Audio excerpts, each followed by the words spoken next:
In those days there was no king in Israel. Every man did that which was right in his own eyes. Welcome back to Bookwave, the book club podcast. Today we're looking at the book of Judges from the Holy Bible, continuing into our Holy Bible book club series. First off, I'm Scott, joined today by Jason. Howdy. And Pat. Hey. And today we're looking at the book of Judges, and my first question to you is, in this anthology of the 12 judges that we get in this book, where is the character of God in this story? Let's start with you, Jason. Sure, yeah, so we're on the 7th book here, anthology written in Judges.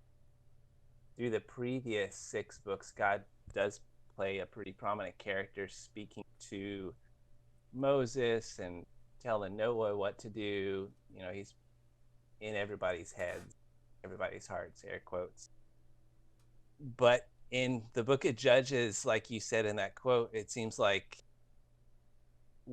every man is just living their life through whatever laws they have set for themselves.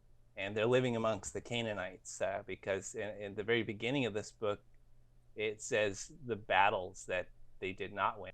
So they're kind of stuck up in the mountain, and they're unable to take the valleys. And at the very, I think in chapter 1 and 2, it outlines all of the different cities and providences within Canaan that they did not win. And I think it says something specifically about them having a lack of iron, which the Canaanites apparently had iron weapons and iron chariots, whereas the tribes of Israel had bronze weapons.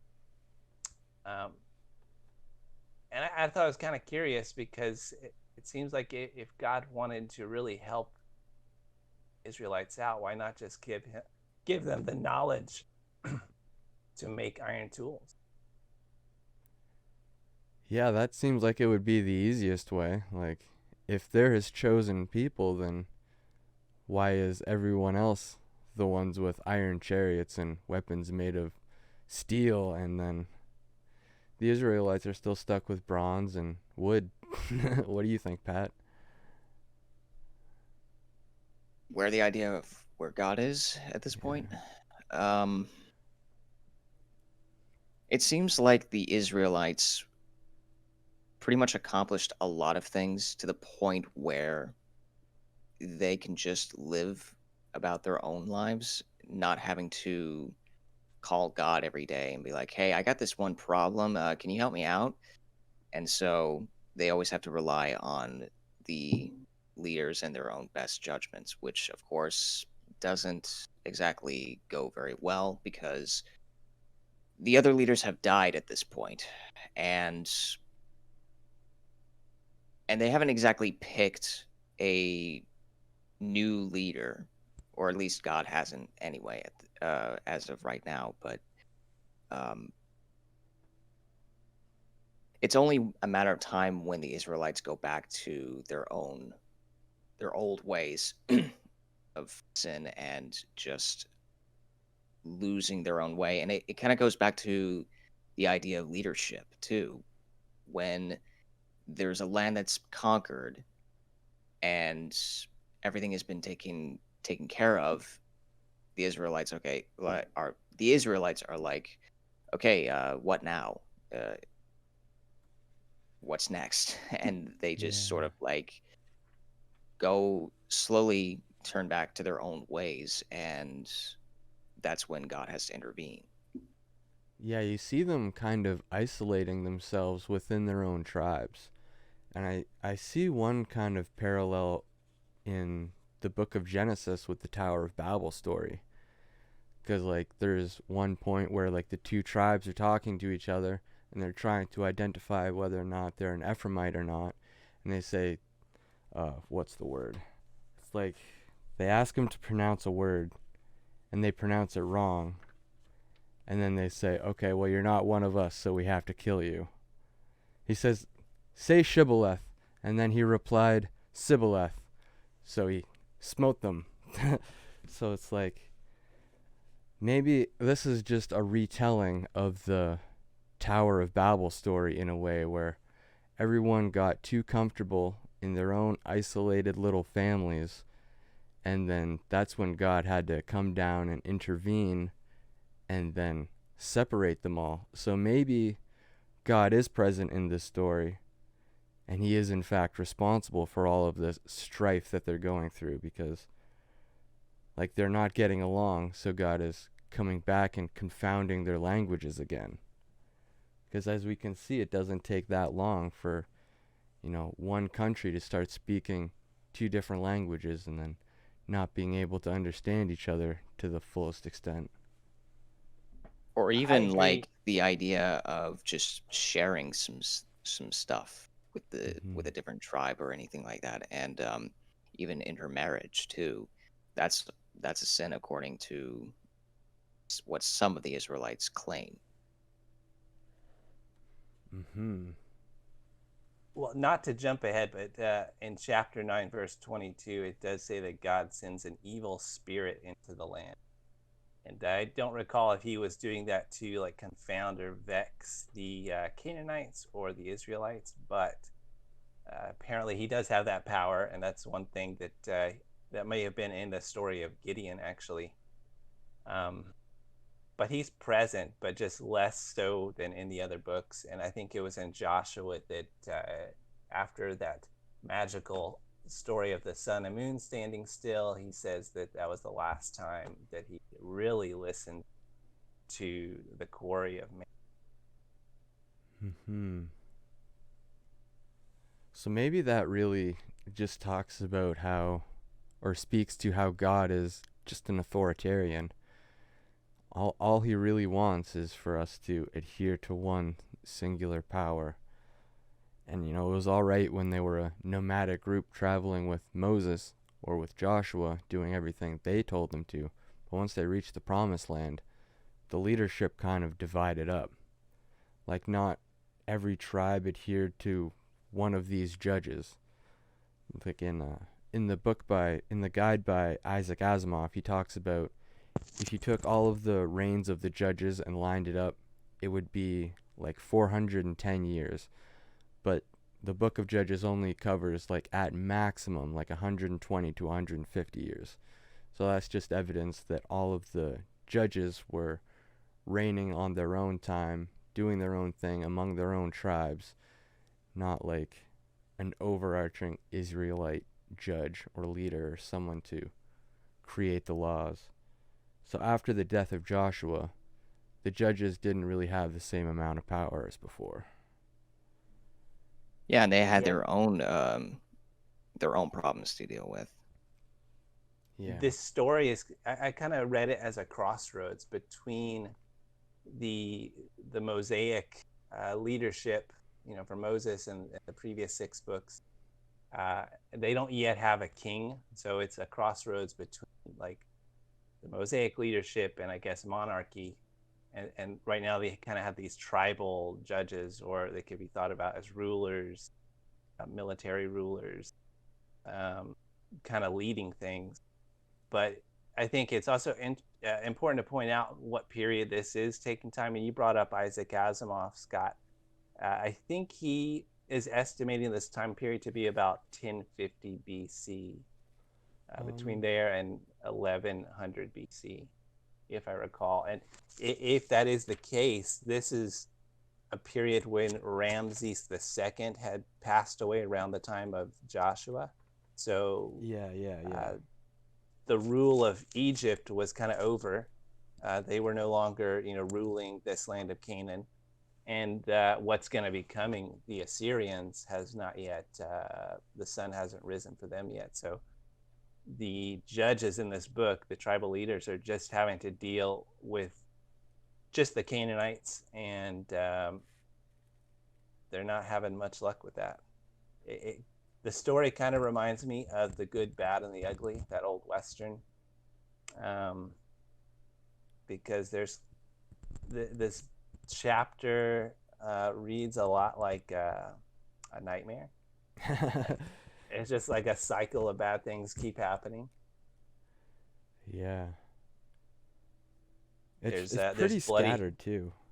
Like not every story seems to relate to the others. Like with like the other 6 books that we've read, it seems like this is a comprehensive story arc that has been established. And this one, it's like 4 different mini stories all kind of packed in together.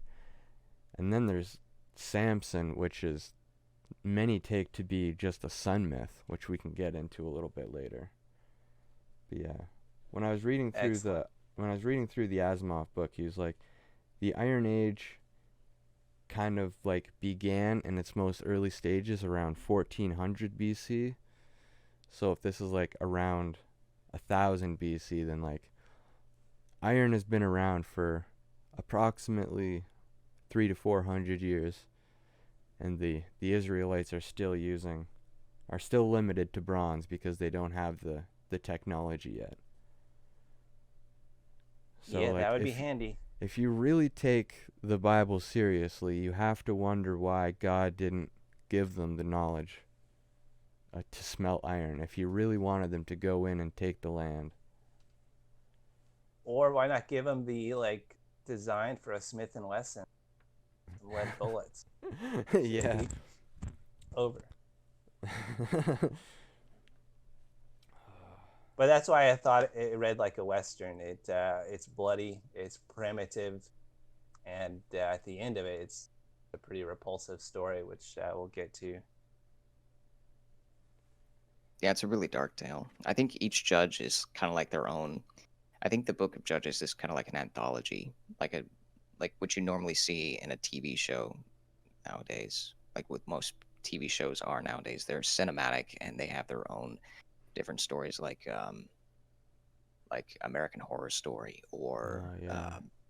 or Fargo or any of these things. They go through the same similar situation. It's just that they have different characters living in the shared universe and all that. That's what I kind of picked up on as I was reading this. And each judge kind of goes through the same path too, which is when they accomplish something and then they die, a group of people, in this case the Israelites, kind of lose their own faith, and they slowly decline over time until they have to bring in another judge. And so it's just this topsy-turvy kind of ordeal. Yeah, I'm Mhm. glad you brought that up. That I believe the rule of each judge in the story is about 40 years, and then they go through another 40-year cycle where they all start worshiping other gods and goddesses in Canaanite mythology. Yeah. But maybe we should. Right. The point that I was trying to make there was it reinforces the idea that we see in Christianity today of Sunday school. We have to teach the kids young, otherwise, the whole story, the whole passing the knowledge and the laws of God will be lost. So when I read this, I'm seeing that like, well, that makes sense if you were like the head of a church or a pastor, why you would need to have kids come in every Sunday morning telling these stories. But when I was in Sunday school, I don't remember this story being so bloody. Maybe they censored it a little bit. uh, Yeah, Sunday school for me was just like, okay, it's all fun and everything. It's kind of cartoony and everything. And in the end, the Israelites win and happy go lucky. And then as we age, we're like, okay, we get the adult version of this. yeah. And we're shocked too. I wonder how The many people. Israelites, I wonder how many Christians just stick with that Sunday school outlook on the Bible and don't dig any deeper to see like, oh, this is actually a horror novel, not a little fantasy book that you thought it was. Yeah. The Israelites do kind of win in this, but it's like an argument in a marriage. Consider all the tribes married. When a husband and wife argue, there's not really a winner per se, because you're supposed to be on the same team. And in this story, we even have like essentially a civil war starting near the end of Yeah. it. But maybe we should start with just the beginning of the story. With, I think it's Judah and Simon. Are they considered the first judges, I or think is it? I don't know if Simon or Simeon is a particularly a judge, but it does mention that Judah takes over as like a military commander from Joshua. Yeah, I read it as this word they used. Uh, Judah asks his brother to join lots with him in fighting the Canaanite, and And I it think they're specifically going to fight this guy named Adoni Bezek. Yeah, and it's also unclear whether it's talking about an individual named Judah and Simeon, or the tribe Judah asked their brother Simeon tribe to, take out this other tribe, because the Bible uses eponyms a lot. So Right. I just thought it was kind of curious they use that word lots to join lots because that kind of Mhm. is a word tied to myth, and Plato discusses that in book Republic in chapter 10. And when you're picking a lot in life, you're Oh, standing right. before the three necessities of fate, and you're choosing what you want to be reincarnated. Right. um, I guess they weren't able to edit that aspect out because that would definitely tie into the older mythology of multiple gods and goddesses. I'm sure like just digging into some older languages would reveal a lot more about that term and how it was used back in the day.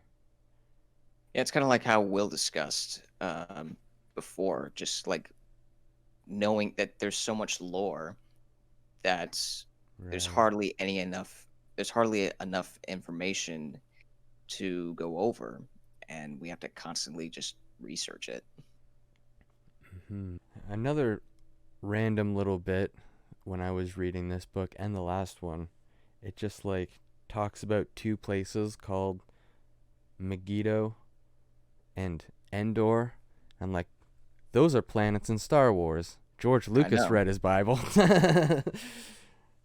Certainly got some references there. Yep.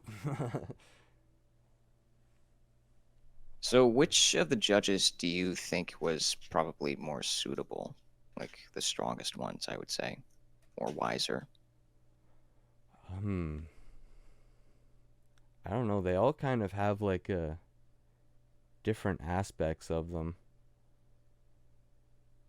I would venture to say the earlier ones because they were closer to Joshua and the direct descendants. So maybe Judah and this guy Othniel, butchered his name. Um, but they do some pretty gangster stuff. All of them do. Like they're in chapter 2 and 3. I think they cut off like the toes, the big toe and thumbs of one of these Canaanite kings. They just, I mean, that just reads like a OG gangster movie right there. That's eye for an eye, toe for a toe. Yeah. And then this other guy, the other judge, Ehud, this is in chapter 3. He goes up to a Moabite king who's like sitting in his summer parlor with the doors shut. Some suspect he may have been like masturbating in there. But this guy Ehud goes up in there and just sticks a blade like right through this king. Um, Hmm. so that was also pretty gangster. Yeah. There's a lot of gangsters in this one.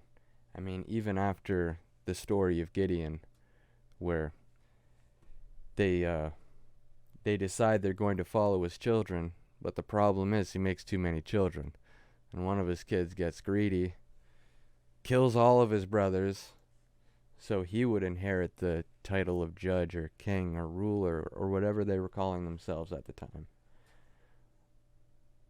Mm-hmm. So I mean, there's before one chapter gangster. 3 ends, before we get to even chapter 5, there's already 10,000 Moabites that were, let's see, how's it describe them? They were lusty, thirsty sons as well as valorous, thinking they controlled their own fate. Hmm. Is And I this, think in my copy it just calls them the sons of Belial. Does that sound right? yeah, so Yeah. that I think is one of the Canaanite gods at the time. Actually, that's a mistranslation. Asimov talks about this a little bit too, where the word Belial just means like worthless opinion. So when they're calling them like the child or the product of worthless opinion, they're just saying these guys are idiots. They're what they believe doesn't really matter.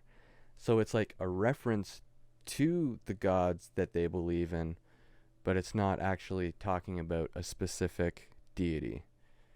Same when it talks about Baalim and Asheroth or Ashtaroth. Like Asheroth literally just means like female deity, like one of the goddesses of the Canaanite pantheon.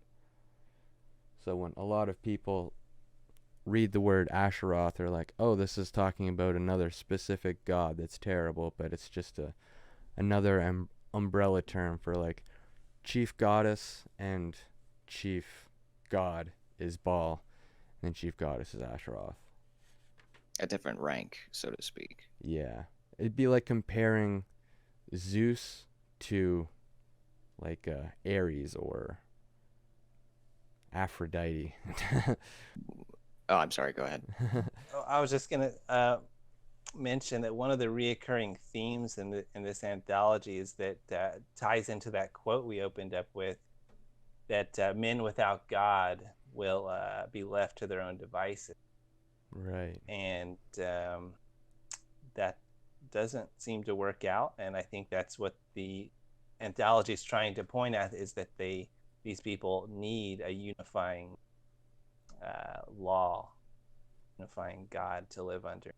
And that's the trap that you mentioned of Ashtaroth and Baal, Bilal, that they keep falling into, is worshiping other gods.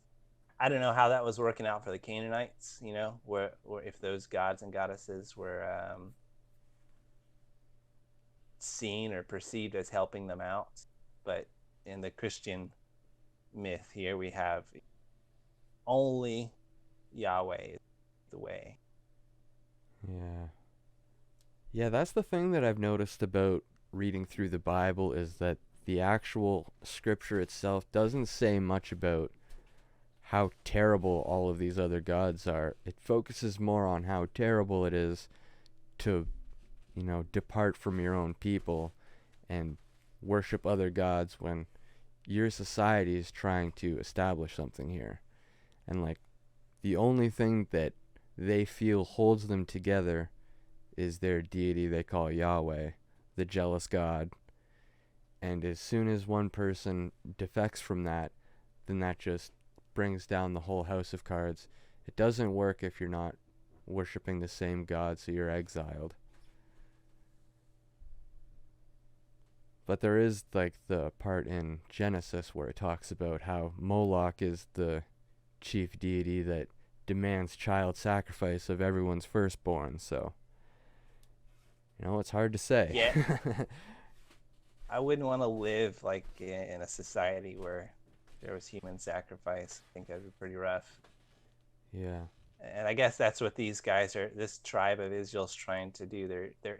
It's showing the story of how a law is implemented in the old ways.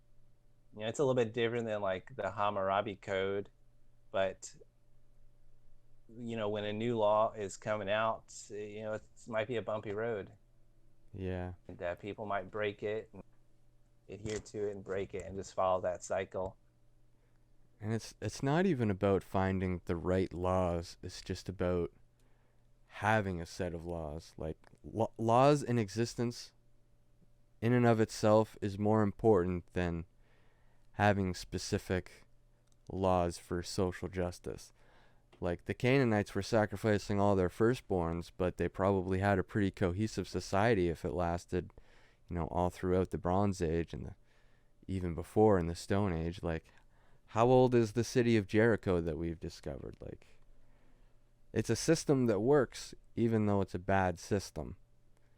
And I think even in today's society, we're focusing too much on throwing away the bad parts of the system, and we're not accepting the fact that we still need a system in place that The only everyone difference can agree on. is trying to reform it. Right. Trying to reform it.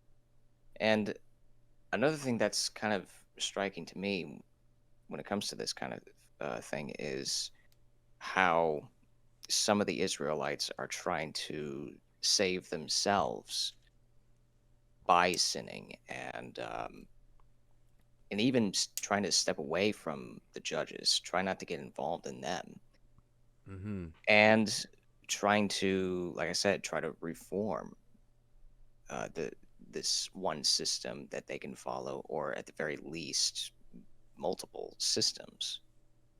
In this case, it could be like maybe something that's highly ethical, or maybe business related, or just, I would just say ethical in general, that they would just Mm-hmm. try to sort of, I don't know how to describe it, but just sort of like mind map it, where they would take the entire system and just see which direction they would want to go into, or just have like multiple directions and see which way the wind blows, so to speak. Yeah. Like they're each taking their individual path. Like in that quote, every man did that which was right in his own eyes. So in their own eyes, in their own mind, they're not thinking, I'm rebelling against God. They're saying, I'm doing what's best for me and my family. But I guess you could argue that what God wants is for each man to think of themselves as a node in a network, and to look at your neighbor and, show them kindness, even if they don't deserve it, so you can live in a cohesive society. You won't confound your languages by ignoring and isolating yourselves. And you can find that source of unity if you, um, unite yourselves, do the work yourself. But as you can see, like, he basically says the road to hell is paved with good intentions, because look at all these judges and people following the judges. Their lives are miserable, but they're doing what's right in their own eyes. So, Yeah. it's a good lesson. Yeah, the idea of that doing right to each their own kind, it doesn't always work out, but taking an idea of God or the devil and saying that your laws are divined by them, I think it makes it easier for somebody to say, okay, what I'm doing is holy, or what I'm doing is evil. So it's a way to kind of create cohesion and getting people to obey in a certain way, to implement a certain behavior. So they're trying to like implement some kind of behavioral modification on their culture. And like if you take something like addiction, if you just think, well, it's not really hurting me to do this or that, you'll most likely continue to do it. But if you think about the drug or substance you're using as like an evil thing, it might give you like some motivation to quit using it. And you can take the same thing for healthy things. If you see it as something that's close to godliness, it might motivate you. And so I think these ideas of a divine law and that there's a good and evil are there. I think they're very powerful. as far as like individual psychology and group psychology. I could also see it working in the opposite way too, where if someone's like trying their best but they keep falling into sin or whatever, they keep using drugs, they keep doing heinous sexual acts or whatever, but and then everyone else around them is saying, "Oh, you're a sinner, you're closer to the devil, you're evil." Like they're going to eventually internalize that, and then they're going to say, "Well, maybe I am the antichrist." And then you get someone like Nietzsche who just embraces it fully, worships Dionysus, and says, "Yes, I am the Antichrist." Yeah. And with Christianity, it's kind of all in or none. Right. It's all or none, because if you're considered evil, you're possibly unredeemable, like the devil. The devil can't redeem according to their thought on it. But if you look at Eastern religions, the devil can be redeemed. It's like Christianity, we have this idea of original sin, and you have to repent uh, to be walking with God. But in the Eastern religion, we have this idea of original innocence that gets covered up by bad behavior, greed, hatred, and those kind of things. But you can get back to your original innocence. Yeah, and just to compare that to Norse mythology for a second, you see like all of the gods as kind of a dysfunctional family. Like they don't really have a devil in Norse mythology, but they do have Loki, the trickster, and they have Hela, and they have like a dog that they have to chain up, like a half wolf, half man, and like these are all the children of Loki, and Loki just hangs out with Thor and Odin all the time. Odin and Loki are blood brothers. They live together, but at the same time, everything bad that happens to the Asgardians and the Aesir is all thanks to Loki. So like you have to, like in that tradition, you just kind of have to embrace the devil as a shit disturbing cousin, you know? Yeah, that kind of reminds me of Rick and Morty, how dysfunctional they are, but they're still like together. They always come back. Yeah. So maybe getting back to the story, we were talking about Ehud murdering a king, and then what's the deal with Delilah? Like she murders somebody by driving a stake through their head, but isn't there something like the Song of I Delilah? I don't think that's Delilah. That's Deborah, right? Or Deborah, yes, yes, you're right. Delilah's from the Samson story. Yeah. Interesting. In chapter 5, verse 20, it says, the stars in their courses fought against Sisera. I think he was the one that got killed. And that kind of ties Yes. back Sisera to was the one that what Deborah killed, right? we were talking earlier about fate. And that passage reads a lot like it's implying that Sisera was fated to die. So I don't know where the free will was in that part. Is there free will in Christianity? I'm not sure. Free will at all. Well, God would want us to think there's free will, right?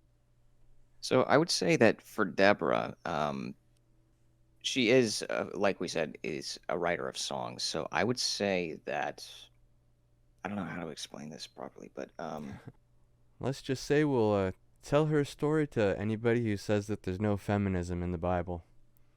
There, one of the judges was a feminist. There you go. she was one of those leaders who did not like what was really going on as far as just conquering the land and everything, and that she only wanted to rely on writing songs and just live her own life with God. And I guess the only thing that she was having trouble with was just resisting her position to resist her position in the culture as with God conquering helping God telling the Israelites to conquer and knowing all these great things from him. So it's sort of like she was kind of worrying about something that didn't really exist. I guess that's what I'm trying to say. Where we have this constant anxiety of something may happen, but as time passes, it's a big nothing. But I guess it comes along with the ideology that it's better to be prepared than, unprepared for when it does happen or when it could happen. Did you guys think the story of Gideon was kind of like a retelling of the Spartan myth 300?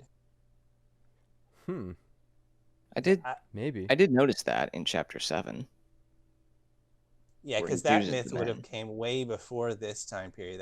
That myth would have probably been in Greece. So,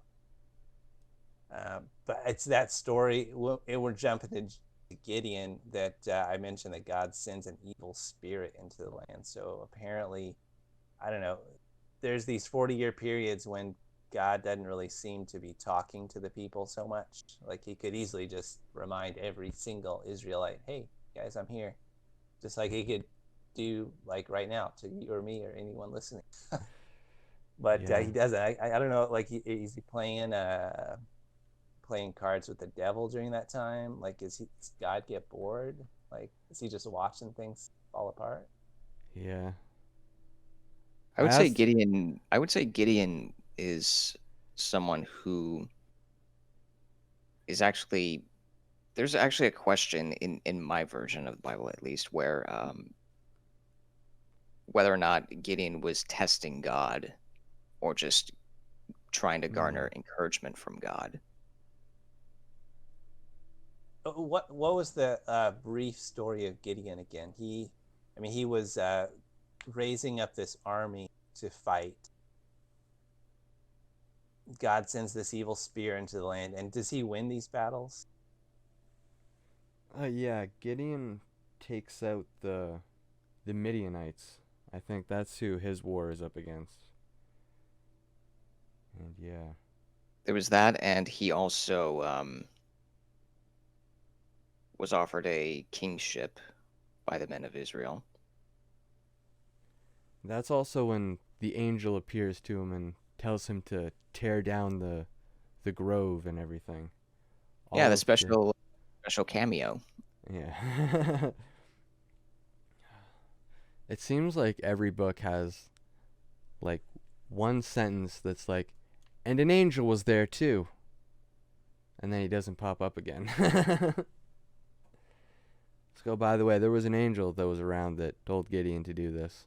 So that's why he did it.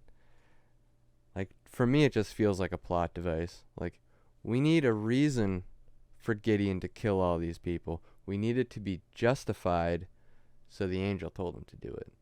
I think it's the same thing with Joshua, too. When, like, Joshua appears to him and he says, "Oh, it's an angel of the Lord. What do you want me to do?" "Oh, kill the bad guys." What do you mean? That's obviously what you're supposed to do. I'm just the messenger here. I mean, come on. Yeah. Kill the men and the women. Yeah. I mean, this whole thing is a divine land grant, so they're telling this story as the justification for why they killed all. Good, bad, and ugly. So Gideon eventually conquers the Midianites, and then eventually things fall apart for him. Yeah, like everything's all right, it seems, in his lifetime, but afterwards, when they're doing the exact same thing that he didn't want to happen, because he says the line that I mentioned earlier, like, "No, you're not gonna worship me. You're not gonna worship my children. You're gonna worship God. That's how we get together. That's how we do this." But as soon as he dies, they're like, "Oh, Abimelech, you're our new judge." And then he kills all of his brothers to make the divine right of the inheritance his own. So, like, the problem with the story of Gideon isn't Gideon himself. It's everybody else's opinion of Gideon. And, like, Yeah. if you have a great leader, and, like, even if he is the greatest leader you could ever possibly imagine, if you give him all the power, that's going to turn out bad for everybody. The only entity that can handle all of that power is, you know, the one that none of us can actually interact with or prove that's real. Yeah, that's a good point. I was about to say that if God has all that power, everything's going to end up bad for us too. Yeah. But, like, But he can as handle an it. atheist, I would have to say, God doesn't have the power. We all have the power to, unite under God, but I don't know. It's not a great tool at this point because, as we've seen in the conversations between, like, all the celebrity atheists and Christians, like Sam Harris and Jordan Peterson, like that whole debate, we're in the middle of throwing the baby out with the bathwater right now. Like Nietzsche already declared 200 years ago that we killed God. Or not 200, but close to it. I think the real question to be asked is, can one handle God's power? Hmm. If that power is given to somebody, can they handle it? Can they control it? Well, I think the answer there is a profound no. That's where we get the power corrupts and absolute power corrupts absolutely. There's a quote that I'm not sure where I heard it, but God and the church are not going to give you their power. The people have to take that power from them. Hmm. Hmm. So, yeah, they end up going and falling into sin again by worshiping these other people as gods. And then we get to Jephthah, Right. who's asking the Lord. It seems like he's kind of testing the Lord here. He's asking the Lord for victory in a battle. If he wins, he will sacrifice whatever he first sees exiting his house. Kind of peculiar. I don't know if he thought like his goat was gonna leave the house first, but obviously, Yeah. why wouldn't he think it was his daughter? And then it seems like God allows this sacrifice to happen. Unlike he didn't send an angel Yeah. like he did with Abraham. He just lets it happen. I was When I was reading through this, I literally expected, oh, they're going to literally just retell the binding of Isaac. God is going to intervene and save the daughter. But she died. And then, like, I can talk a little bit about Asimov's interpretation of this too, where he describes an old pagan ritual, because, like, at the end of that little part of the story is talking about, and all the women would lament for, what was her name, the daughter that was sacrificed. Like, all of the women would lament her name, and for 4 days, and that was their ritual. But this is like the first time that tradition, that, like, ceremony is ever brought up in biblical scripture. So what Asimov says is, this could very well be just an old pagan ritual that they were trying to integrate with Hebrew tradition, in the same way that they integrated the Yule tree as the Christmas tree and all those other weird holidays like Halloween becoming a Christian holiday for seemingly no reason but to integrate other people's cultures. And this anthology told in Judges, it does seem to have retellings of older stories. Like we mentioned this with Jephthah and his daughter, very similar to Abraham and his son. But in this case, God's not in. So I think that's a big distinction. And there's another uh, part of the story later on. We get to the rapes that God doesn't like flood the earth. like he did with Sodom and Gomorrah, because it was almost the same story. When we get there, we can talk about it. So Jephthah kills his daughter. What a mofo! and he becomes one of the judges. So Yeah, I think that's just another example of, they're doing what they think is right, All of the Canaanite gods want child sacrifice. Maybe he just forgot the story of Abraham and Isaac for a minute.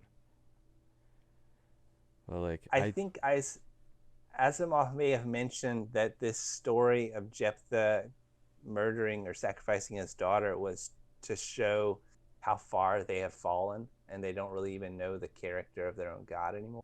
Yeah, that sounds right. Like they don't realize that sacrificing her would have been seen as abhorrent.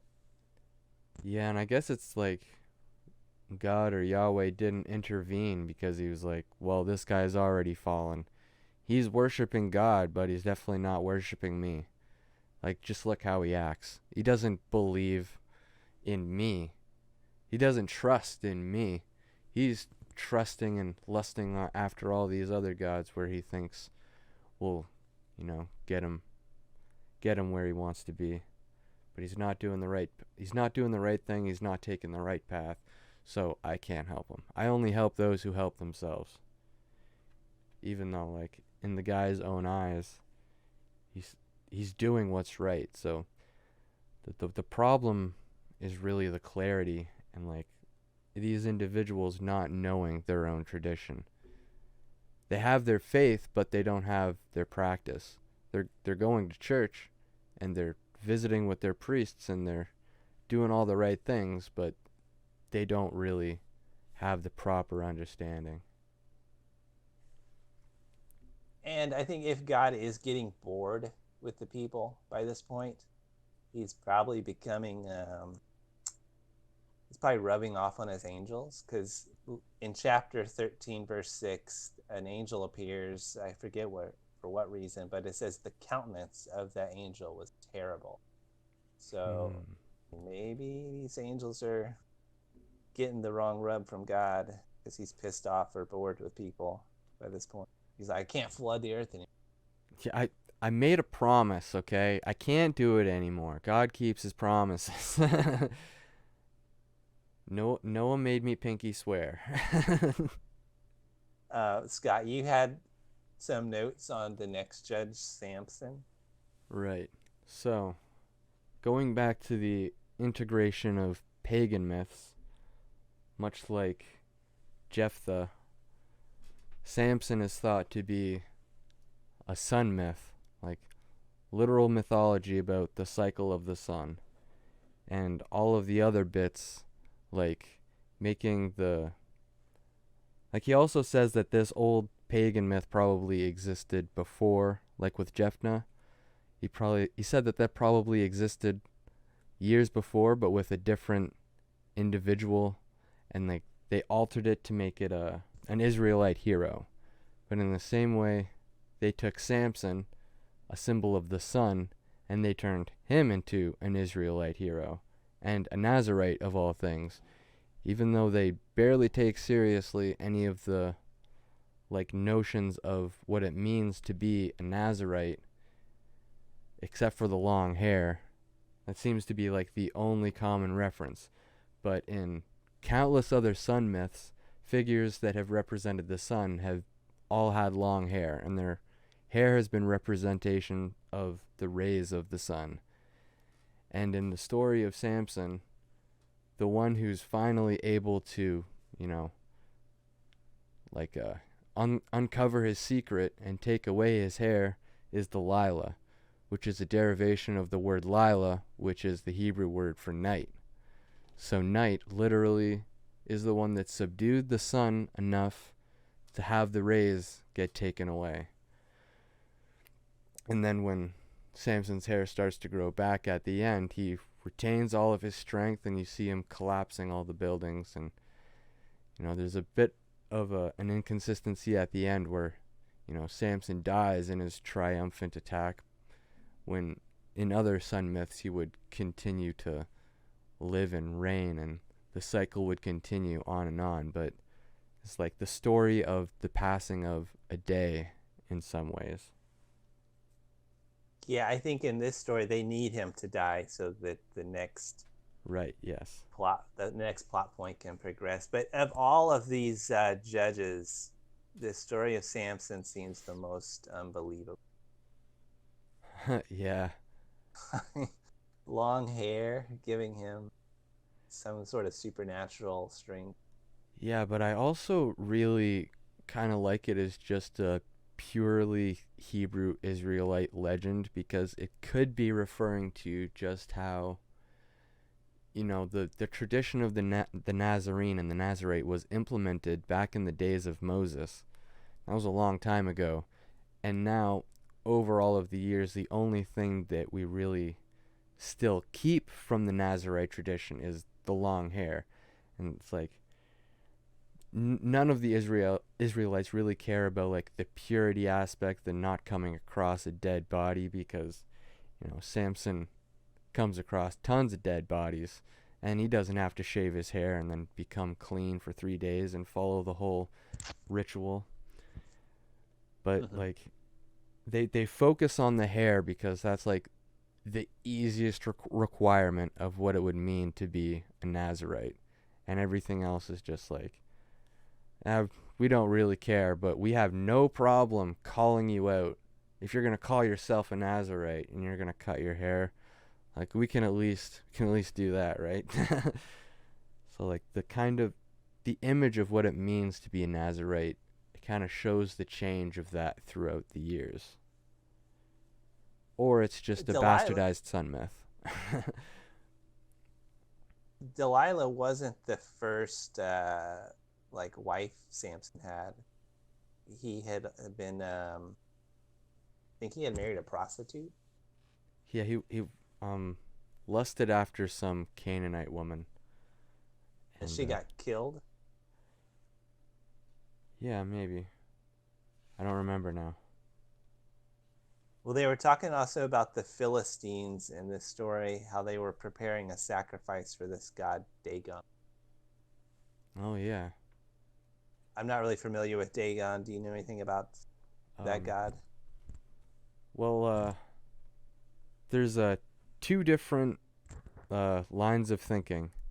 Some people think he is a fish god from the word dag, and some people think it's like a grain god, like an agriculture god from the word grain, which is dagar, something like that. And so like Asimov goes with I think it's an agricultural god, because that's the main source of all of these ideas for new deities. Is like, well, the chief one usually has to do with farming or fertility, something like that. And like the idea of a fish god doesn't really make much sense, but H.P. Lovecraft has a bunch of stories about like a god called Dagon and being like a fish god, because the Cthulhu mythos is pretty crazy and wild and has a lot to do with that. And like a lot of the original translations will like say it's a fish god or a fisherman's god, but it makes more sense to say it's an agricultural deity. Yeah, especially because they're in the Fertile Crescent. Yeah. That does make. They're right like next to the most the important Dead Sea, but I don't. Yeah, the most important part of that though is that Dagon is a god from another pantheon. That's all you really have to know. It's not our god. Yeah. Of the Israelites. It said that when Samson tore down the temple, there were like 3,000 people on the. That seemed like a lot. Yeah, well, a lot of the numbers seem like a lot. Like when we were going through the Exodus, I mentioned that there's a possible mistranslation where it's like when they're talking about the amount of people traveling through the desert, they use a word that like could mean like a military band, or it could mean like a group of 100 people or so. Like it makes more sense to be like, oh, this was like a a military band of 15 people, not 100, so the number would be like much, much, much smaller. But who's to say these little weird numbers pop up everywhere in the Bible? Even the chapter numbers are off sometimes. Well, we saved the best or worst. The author of the book saves the worst for the end of Judges, where there's this horrific rape scene. Yeah. I don't recall it saying who the people were, but they were in Gibeah, and this was the land of the Benjaminites. Yeah. It's like And basically a civil war between tribe Benjamin and the Israelites, but it's also kind of unclear who is represented by the Israelites at that point, because some of the tribes are still kind of off doing their own thing. So there's probably only like 4 to 6 tribes here going up against Benjamin, and then they bring them back into the congregation at the end. after stealing wives for them. Yeah, after completely wiping them out in a war and, basically leaving only the virgins alive. This is the craziest, and there are parallels between the story of Sodom and Gomorrah, because these two people go into a town. They're told not to sleep on the streets, and an old man takes them in, and then the whole town is like pounding on the doors saying, let us have our way with the people, the visitors. And then instead of saying no in this case, like they did in Sodom and Gomorrah, they actually give the wife to the mob, I believe. Yeah. I don't know what the husband was doing. Like, was he just asleep, or? Could have just been overpowered. I don't know. Like, I wish we had a little bit more detail. Like, whose fault is this really? What did they do to him? Or did he just like, yeah, I don't really care. Have your way with her. Yeah, that's the craziest part, because they have their way with her, and then she's like beaten, but she's not dead. She's not dead, but she dies the next day, I believe. Yeah, and there's one really disturbing line where he goes to her and says, hey, get up. And she didn't. So I picked her up, chopped her into 12 pieces, and sent her to the coasts of Israel. Okay, little bit of an overreaction. Yeah, that started essentially a civil war. That was like soap opera level drama. Yeah, and that's when Israel came in and was just like, these Benjamites have got to go. But then so they essentially wipe out the Benjaminites. Yeah, but there's like at the very end when they notice that like some of the Benjamites flee to this other little area, like a little mountain city or whatever. And when the other Israelites are convening to say, what else do we do with these guys? And they decide, well, maybe we should let them remarry and survive and reintegrate them into the tribe, but only if the others will have them. Only if they'll come out and dance with them in this silly little ceremony. Then they take like some wives from Shiloh. I wasn't sure who those people were. They took the daughters. Yeah, like I think there was like an Israelite tribe in Shiloh at the time, right? So Okay, it was among like their own people. yeah.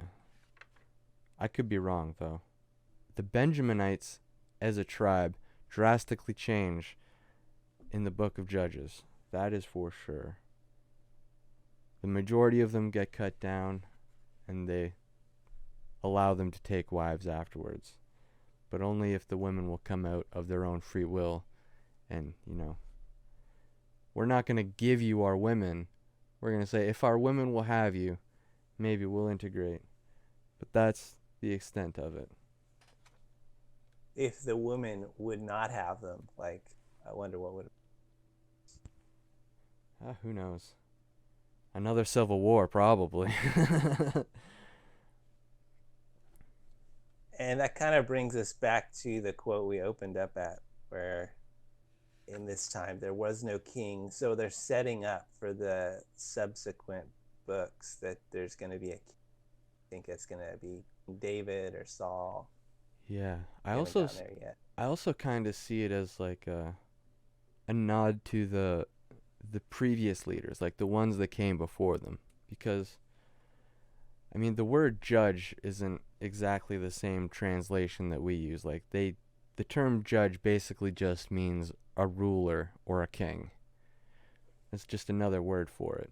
So like it could also be just like a little nod to Joshua and Moses. Maybe it was saying like these two, this is what it's like to be a king.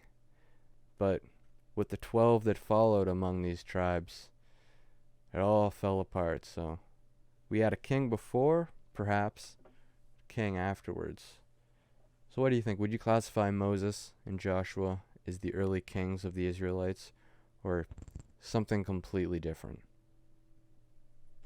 Well, they were I mean, different in their time, and I mean, yeah, they would be the first ones, and well, I guess It'd I be would kind of say like that they are the first ones, but they would not be considered the first judges because they did not reach the promised land or enter the promised land.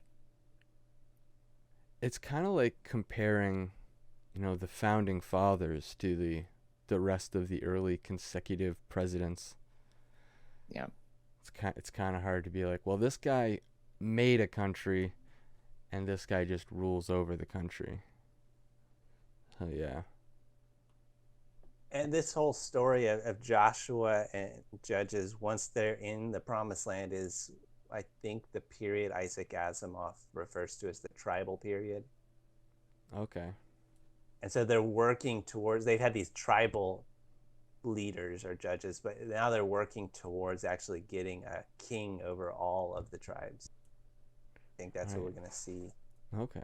in the coming books. Yeah. It's definitely not a standalone book. It's like it leaves room for a sequel, Judges. But I don't think there was a winner, like we mentioned earlier.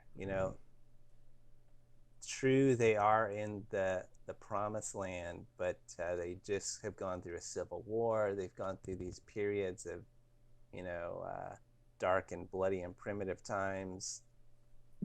That thing with Gibeah, that was pretty repulsive. So they have room to work with. Yeah. Like I found 2 planets from Star Wars in here, Megiddo and Endor, but I definitely didn't find a Luke Skywalker. There's no true Maybe heroes in this Samson. one. Yeah, It's kind of like Luke Skywalker. I think he's probably the closest that we get. Yeah, I guess if we had to pick a hero of the story, it would be Samson. Yeah, that's what I was thinking. Mm-hmm. And I mean, at for first the he next, wasted his own life, and then he started listening to God and everything. Mm-hmm. I read that the next book, Ruth, was intended to be part of this Judges anthology, but it was less dark, and so that's why they have it on a separate, whole separate chapter. Okay. And we're gonna do that. So then Ruth is next. technically one of the judges? If not one of the judges, she's connected to it, or her storyline is taking place during this 250-year period, or whatever it was. All right.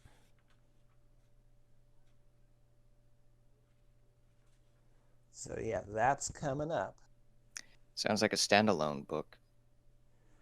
Mm-hmm. Ruth is pretty short, so we'll probably get that out next week. Was there anything else that you guys wanted to bring up for this reading? Other than the fact that this is probably one of the darkest books I've read so far. And it's very interesting going back to the idea of leadership and falling out of it. Mm-hmm. Yeah, I read this as a justification for the need to continually teach as they would have them. And if you don't, shit's gonna happen.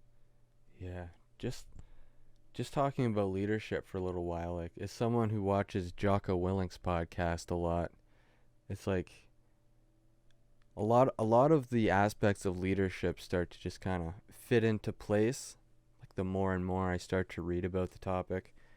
And the Bible is giving me a lot more on the topic than I thought I would ever get opening up this thing. So yeah, the Bible's been a wild ride. I didn't expect to start reading what I've been reading when I cracked into it, but it's been pretty interesting. If at the very least, it definitely reinforces the need to have uh, a strong hierarchical leadership. Right. And you want those people to be competent. I don't know if it goes into that, but you would hope they'd be competent. Yeah, and there's a lot of aspects there. There's a lot of practice that it takes to select a good leader. Maybe that is what we're going to find as we continue reading, that the Israelites are going to find a method of selecting their leaders that maybe it works better than democracy. Yeah. I mean, Plato gave us one version, but I don't know about that. But either way, it looks like we're done here. Till next time, you should check us out at our website, bookwave.club, Anchor, YouTube, and anywhere you get your podcasts. Till next time, may the force be with you. Later. Bye, lads.